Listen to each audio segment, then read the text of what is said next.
마침 알렉산더와 루포의 아비인 구레네 사람 시몬이 시골로서 와서 지나가는데 저희가 그를 억지로 같이 가게 하여 예수의 십자가를 지우고,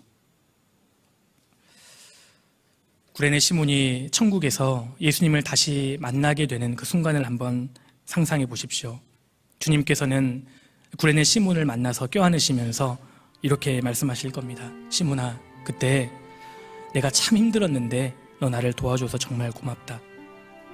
그때 시몬이 뭐라고 대답할까요? 주님, 무슨 말씀이세요? 그날 아침에 주님이 저를 십자가로 만나주지 않으셨다면 제가 어떻게 여기 있을 수 있겠어요?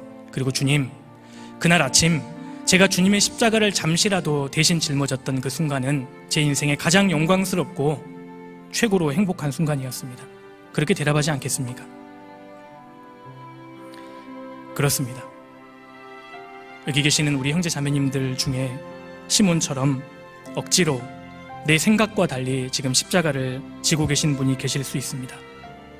당장이라도 그 십자가를 내려놓고 싶은 분이 계실 수도 있습니다. 그런데 생각해 보십시오.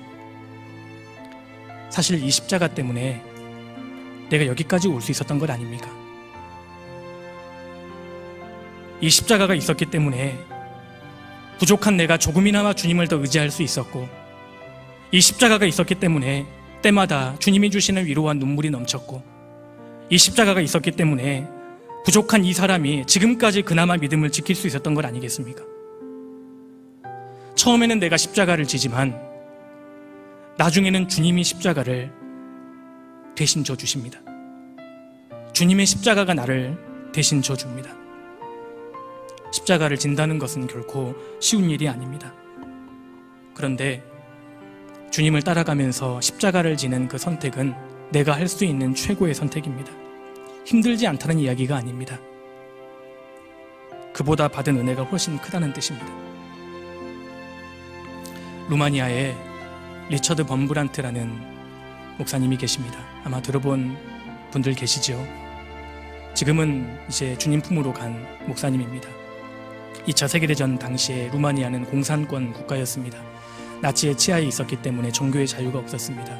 구원을 받고 믿음을 저버리지 않고 복음을 전한다는 이유로 이분이 참 많은 고난과 핍박과 고문을 당했습니다. 그분이 여러 책을 썼는데 옥중에서 만난 그리스도와 같은 책을 보면 그가 또 그 당대의 성도들이 당한 고난이 정말 사실적으로 묘사가 되어 있습니다. 주님을 부인하지 않으면 손가락을 철문에 넣고 철문을 닫아버립니다. 10개의 손가락을 다 그렇게 합니다.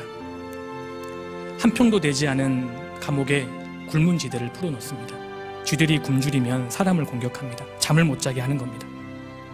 이분의 몸에는 12군데의 칼자국이 있고 18군데의 화상자국이 있습니다. 아내도 잡혀가고 아들도 불황아가 되고 거꾸로 매달려 놓고 채찍으로 때리는 건 아주 예사입니다. 속옷만 입혀놓고 냉동실에 데리고 가서 고문을 합니다. 그래서 이분이 나중에 냉동실 문을 열어도 그 트라우마가 있었다고 합니다. 목사님을 몰래 도와주던 두 자매는 끌려가서 매를 맞고 평생 불구자가 됩니다. 이 목사님이 너무 지쳤기 때문에 출감 이후에 조용히 살고 싶었습니다. 그래서 인적이 드문 곳에 가서 조용히 농사를 짓기로 마음을 먹습니다. 농사를 지으면서 주님께 이런 기도를 드렸다고 합니다. 주님, 제가 더욱 주님을 닮기를 원합니다. 주님, 더 온전해지고 싶습니다. 그러자 꿈속에서 주님이 나타나셔서 이 목사님에게 이렇게 물으셨답니다. 너 나를 위해서 다시 감옥에 들어갈 수 있겠느냐? 목사님이 고개를 저었습니다. 주님, 제가 다른 것은 다 하겠습니다. 그런데 감옥만큼은 좀 피하게 해주십시오. 너무 힘들었기 때문입니다. 근데 주님이 그때 목사님에게 이런 말씀을 하셨다고 합니다. 그러면 너 내게 온전해지기를 구하지 말아라. 이 목사님이 다시 복음을 전합니다.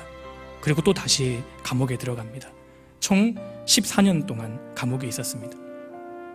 감옥에서 받은 고문의 후유증 때문에 성경 말씀을 기억하기가 너무 어려웠답니다. 그게 가장 고통이었답니다.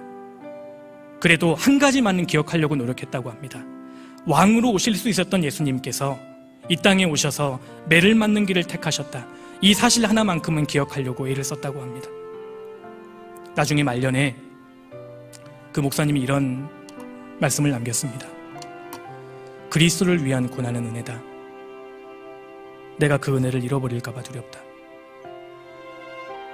그리스도를 위한 고난은 은혜입니다.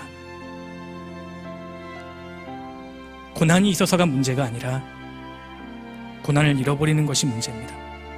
내 인생에, 내 가정에 주님의 더 큰 은혜와 축복을 경험하기를 원한다면 우리도 마지막 시대에 구레네 사람 시몬처럼 주님의 십자가를 지고 주님을 따라야 합니다. 구레네 시몬은 오늘날 우리에게 그런 도전을 줍니다. 세상에서 가장 현명한 사람이 누구겠어요? 주님의 십자가를 지고 주님 뒤를 끝까지 따르는 사람입니다. 그 사람이 가장 지혜로운 사람입니다. 주님을 가장 사랑하고 자기 십자가를 지고 주님 뒤를 묵묵히 따르는 사람이 가장 현명한 사람입니다. 시몬은 주님의 고난에 동참하는 최고의 선택을 한 겁니다. 우리가 인생을 한번 살면서 확실하게 믿음을 해야 합니다. 우리가 머지않아 주님을 곧 만난다는 것이 분명한 사실이지 않습니까?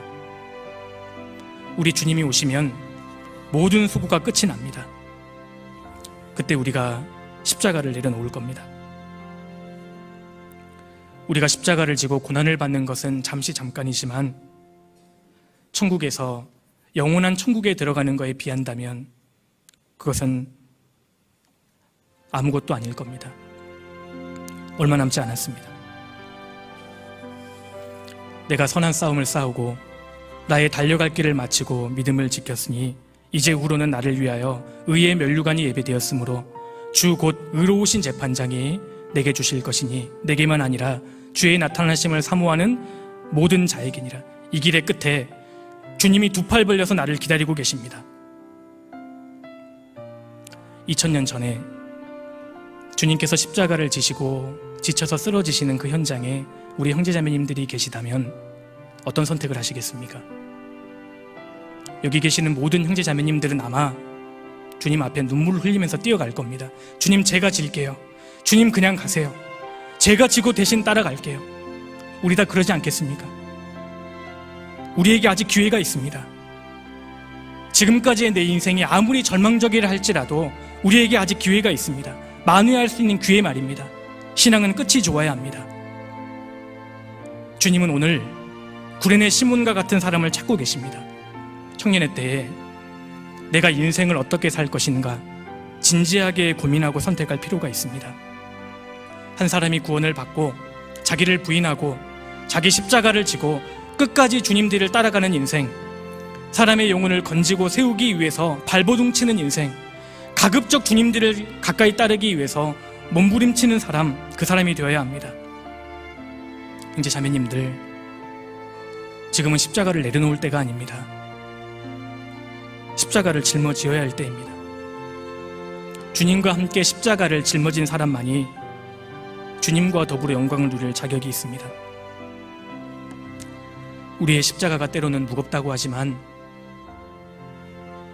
솔직히 주님이 지신 것과 어떻게 비교할 수 있겠습니까? 얼마 남지 않았습니다. 우리 모두는 자기 분량 안에서 최선을 다해 주님 우리에 살다가 주님 앞에 서야 하리라고 생각합니다. 같이 기도하시겠습니다.